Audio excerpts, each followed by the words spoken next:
Creative Ryan posted this reel, and honestly it caught my attention, so I was like, yo, I have to show you guys how to do this for yourselves, because to me it caught my eye, and it caught a lot of other people's eyes as well. So I thought it'd be great for you guys to know how to do it as well. So just a heads up, this does work in all editing platforms. So if you're not a Premiere Pro user, you don't have to use Premiere Pro, but I'll be using Premiere Pro in today's tutorial. So without further ado, let's go ahead and get started inside of Premiere Pro. All right, so the first thing you guys are going to want to go ahead and do is go down to the description below and grab the overlays that I have actually created to be able to do this sort of style. And you're going to be met with this overlay, you're going to have this overlay, and then you're also going to have this overlay. So I got the 3 stack, which we're just going to right click, scale these to frame size, just like so. So you're going to have that overlay, you're going to have this overlay, and you're also going to have the 5 stack overlay. And I believe Creative Ryan actually did a 5 stack, but for today's tutorial, I'm actually just going to show you guys how to do the 3 stack, just to show you guys how to do it easily. Actually, let's do the 4 stack. Let's have some fun. So first things first, this is really just going to be a guide. So I'm just gonna go ahead and throw this up a couple layers, leave some room for the videos to be below. I'm just gonna turn the opacity down just like so. It's about like 37%. Honestly, really doesn't matter as long as the opacity is turned down a little bit. So I'm gonna just drag in my footage. I'm just gonna double click, drag in just the footage, no audio. Just gonna cut it. Same thing with this one, double click, just gonna cut it. And then you just do this for all 4 of your videos. And now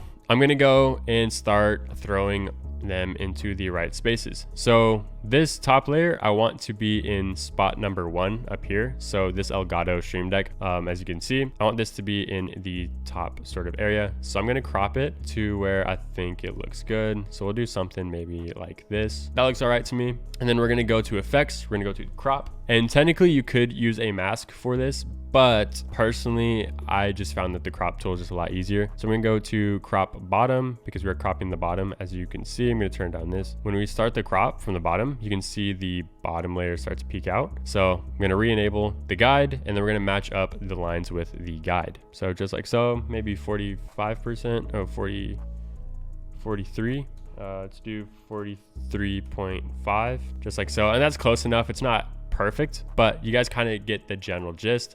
And same exact thing for the layer below. We're gonna do it something like this, kind of get just like the more of the setup in there, maybe like so. And then same exact thing, just drag and drop the crop, go to the bottom, and then just increase the percentage until it kind of matches with that seam. So that looks good enough. You guys can make this perfect. I'm really not for a tutorial, but it's still gonna come out pretty dope. Like, you actually really don't need to make it like flawless. Ideally, yes, but someone's just scrolling around, they don't really care too much. So just like so. And then the last one's always the easiest one because it is on the bottom, and we'll just kind of play around with this, just like that.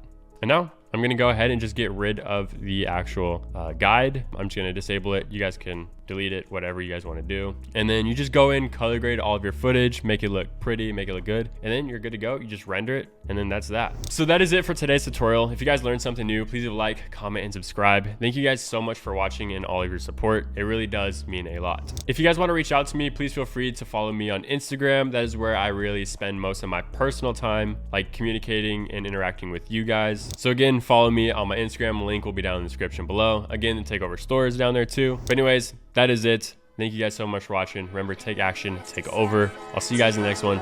Peace.